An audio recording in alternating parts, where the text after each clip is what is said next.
Hello, Meoni here, and welcome back to another video for Final Fantasy XIV. Today we're looking at the Shroud of Darkness mount that is something that can be acquired from the new Chaotic Alliance raid, something I've been running religiously pretty much every day since Christmas Eve to get enough totems and a hope for a chance of it to drop.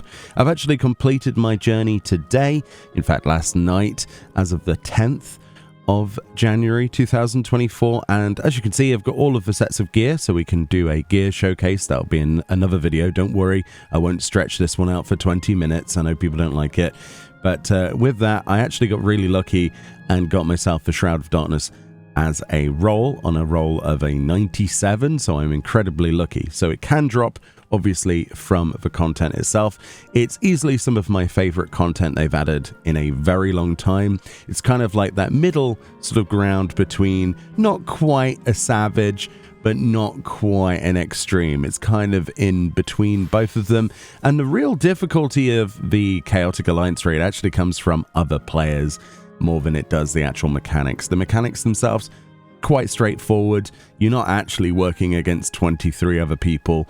You're mostly working against 3 other people in your area that keep swapping around, so it's not that bad. Let's talk about the Shroud of Darkness then. Another way of getting this is to save up 99 of your Cloud Dark Demi Material Wands. Now, Demi Material Wands actually drop 2 every time you clear the fight.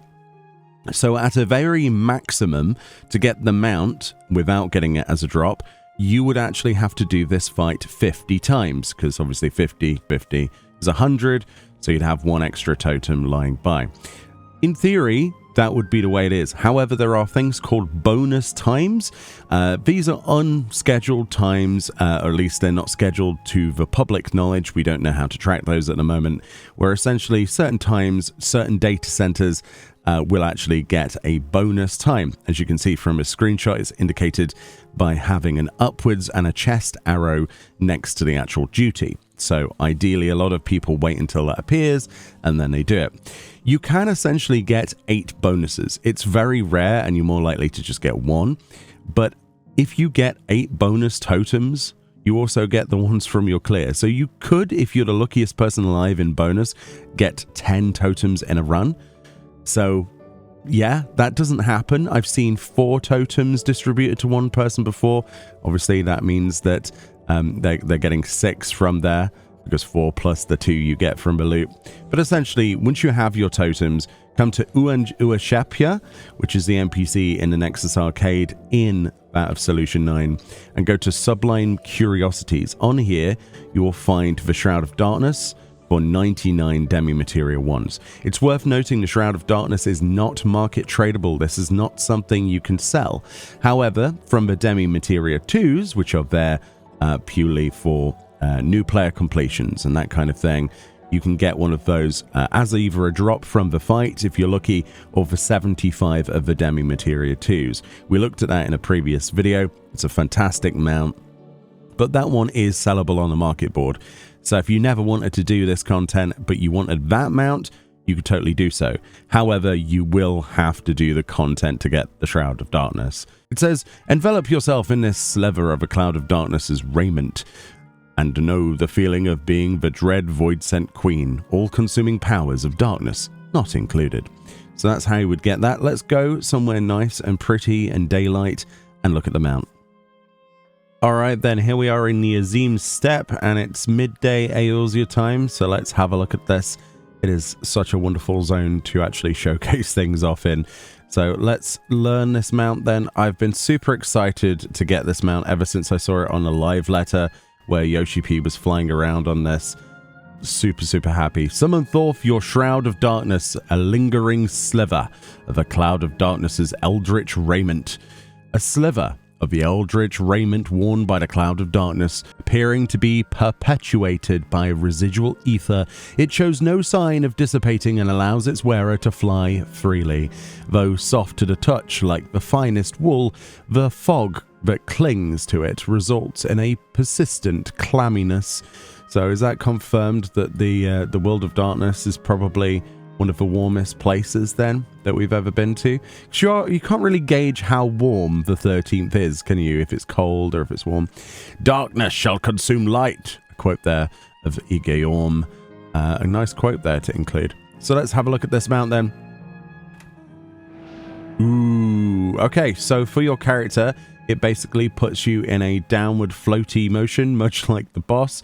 And yeah, basically shrouds our legs in pure darkness.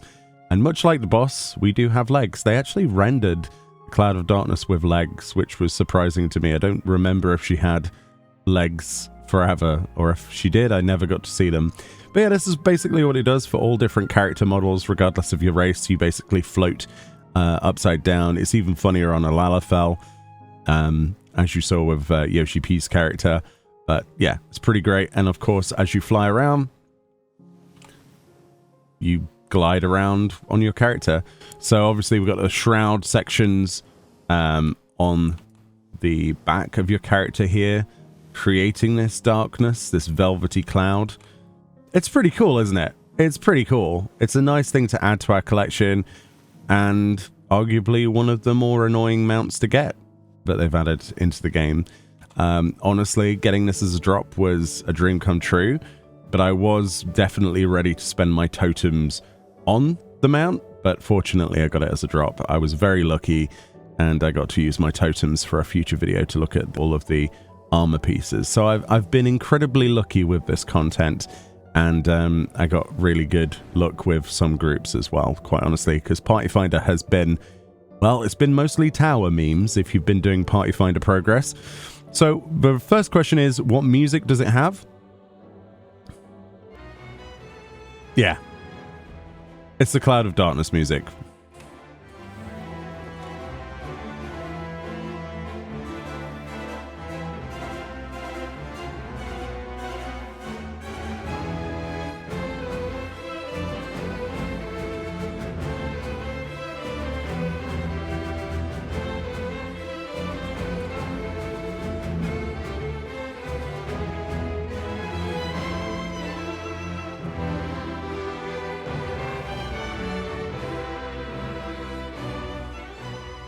But, you know, you kind of already guessed that probably at this point. So that's both of the mounts with that music. That music has slowly gotten old for me slightly, the more times I've done the fight. But, I don't know, it's still a really great piece of music. I can't wait to see what the next chaotic that they do in the future. I would love to see something absolutely nuts. In the water then, it's the same deal, the same glide animations, but of course, we are swimming instead. And there's very little difference, isn't there? Its terrestrial form is to just float across the ground. In the water, it glides like it does when it's flying. There's no special animations, much like there is with, I don't know, like Ozma and things, where it has a special transformation. But yeah, honestly, a really cool mount, and I'm super happy to have this one in our collection. But yeah, hopefully you're having good luck, or better luck than I did with some of the early groups. And definitely my top tip for you, if you're just starting out wanting to get this mount and you're going to hop into Party Finder, do yourself a favor and join prog points that you have actually got up to yourself. Don't just join enraged party groups or whatever with no knowledge of towers or no knowledge of where to place the seed, or try to learn all of the mechanics on the fight for each role. Okay, so if you're playing a DPS, learn the positions for each DPS, both on the inside and the outside. There are far too many people who stick to just, oh, well, I only know the inside, I'll be fine. And then they don't realize that the part 2 of the fight is basically Looming Chaos, where it swaps you to somewhere else. And it can swap you to the outside platform, where you do actually need to know how to stack with someone, how to do lateral and core, things like that. So my advice to you, definitely join parties where you're up to your personal prog point from the start, up to seeds, into looming, and then progress into enrage, and then get your clear that way. You will save other people a lot of stress, and you'll save yourself a lot of time and stress when people call you out for it. Because a lot of people are getting very frustrated with the groups. As you can imagine, 23 other people being defeated because you put a flare in melee, or because you didn't, you know, stand in the correct place, or you laser beamed them because you didn't look away with a debuff. Not a great feeling, not a great feeling. So try to definitely learn the mechanics as you go, save everyone a lot of time, and get yourself nice, easy clears eventually, right? Which is exactly what I had to do, and that's what everyone else had to do who has this mount right now. And trust me when I say it's been a rather arduous journey, trekking through Party Finder. And make use of your data center travel as well. I have a Chaos related character, and as we all know, Chaos on EU is quite dead in terms of the Party Finder. So definitely make use of the data center visit. We went over to Light to do nearly all of our runs because that was the only place we could find people. So, but yeah, also make use of the bonuses because they can pop up on each data center. But generally just find groups where you're at the same prog point and just work through it. You'll get there eventually. Again, you're not in any major rush to do this content.